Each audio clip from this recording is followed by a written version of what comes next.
Berikut ini adalah tampilan dari tugas akhir yang telah kami bangun dengan judul Budidaya Lobster Air Tawar berbasis IoT dan sistem pemberian pakannya dengan memanfaatkan energi terbarukan. Jadi di sini terdiri atas 3 subsistem. Yang pertama adalah subsistem Automatic Lobster Feeder. Yang kedua ada kolam, yaitu subsistem monitoring dan kontrol kualitas air kolam berbasis IoT. Dan yang ketiga ada panel surya sebagai sumber daya daripada subsistem. Di sini saya akan menjelaskan cara kerja dari sistem panel surya. Yang pertama, untuk menghubungkan panel surya kepada SCC, kita harus menghubungkan terlebih dahulu kabel positif dan negatif pada panel surya ke port SCC, yaitu pada panel surya. Berikut yang saya tunjuk untuk membuktikan apakah panel surya telah terhubung. Kita dapat melihat tampilan display SCC berikut bahwasanya panel surya telah terhubung. Selanjutnya kita akan menghubungkan baterai kepada SCC.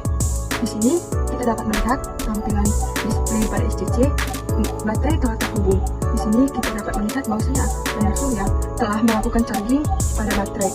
Nah, untuk menghubungkan keseluruhan beban pada SCC, kita dapat menghubungkan kabel pada keseluruhan beban pada port SCC, yaitu load.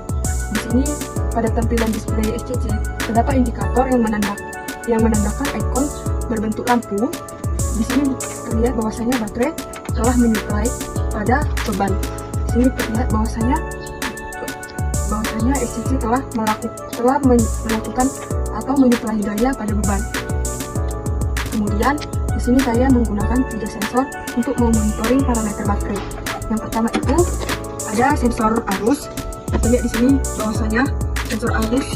Yang kedua ada sensor tegangan. Dan yang ketiga itu ada sensor suhu. Di sini sensor suhu akan memantau atau mendeteksi nilai dari suhu baterai.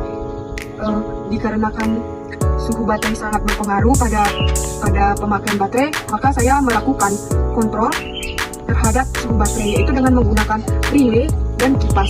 Di sini relay akan hidup untuk menyalakan kipas ketika suhu baterai di atas 25 derajat, dan ketika suhu baterai di bawah 25 derajat, maka relay akan off, dan begitu juga dengan kipas akan off. Nah, adapun multisensor yang kami gunakan terdapat 4 sensor, yaitu dapat dilihat di bagian sana sensor pH yang berguna untuk mengukur tingkat kebasahan dan tingkat keasaman air dalam kolam tersebut, jika dalam kolam lobster ini. Nah, selanjutnya kami menggunakan sensor suhu DS18B20 yang berguna untuk mengukur temperatur air di dalam kolam. Dan yang ketiga ini kami menggunakan sensor amonia, sensor MT135 yang berguna untuk mengukur kadar amonia yang terdapat di dalam kolam. Dan yang terakhir adalah sensor DO atau sensor dissolved oksigen yang berguna untuk mengukur kadar oksigen terlarut yang ada di dalam air kolam. Dalam penelitian ini kami mengontrol 2 parameter, yaitu DO dan amonia.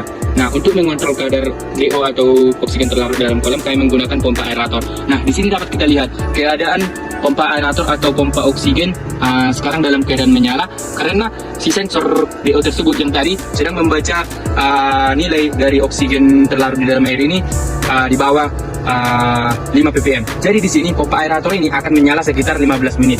Nah, jika pembacaan masih tidak bagus atau belum di atas dari nilai parameter yang sudah ditentukan, maka pompa ini akan kembali menyala sekitar 15 menit. Dan jika pembacaan sudah bagus, maka pompa akan mati. Nah, di sini kami juga mengontrol parameter kadar amonia. Nah, di mana ketika si sensor amonia membaca nilai amonia dalam air di atas 5 ppm, maka secara otomatis pompa air akan menyala dan akan mengeluarkan air di dalam kolam. Nah, si pompa ini dapat kita lihat terhubung ke dalam selang air, di mana selang ini akan menyedot air keluar dari kolam dan akan dikeluarkan di dalam kolam. Sekarang saya akan menjelaskan bagaimana implementasi dari subsistem yang ketiga, yaitu Automatic Lobster Feeder. Nah, di sini adalah implementasi hardware dari Automatic Lobster Feeder. Yang pertama ada tempat penyimpanan pakan, di mana pakan yang kami berikan untuk lobster adalah pelet. Di sini tempat pemberian pakan kami integrasikan dengan sebuah corong agar dapat menyalurkan pakan ke saluran pemberian pakan ini. Saluran pemberian pakan dikontrol oleh motor servo, di mana di saluran pakan ini digunakan sebuah plat besi sebagai katup buka tutup untuk pemberian pakan. Sehingga ketika penjadwalan telah tiba, yaitu pada pukul 7 malam dan juga 7 pagi, plat tersebut akan dibuka dan juga ditutup. Jadi, keterangan sudut motor servo adalah 32 derajat untuk pagi dan 58 derajat untuk malam. Dengan durasi waktu yang telah kami batasi adalah 3 detik. Nah, setelah pakan disalurkan dari katup, maka pakan akan dilontarkan oleh kipas. Nah, kipas ini terintegrasi dengan sebuah motor DC. Nah, motor DC inilah yang akan menggerakkan si kipas. Pada saat ini, tepat pada pukul 7 pagi, kita akan melihat bagaimana implementasi dari automatic lobster feeder.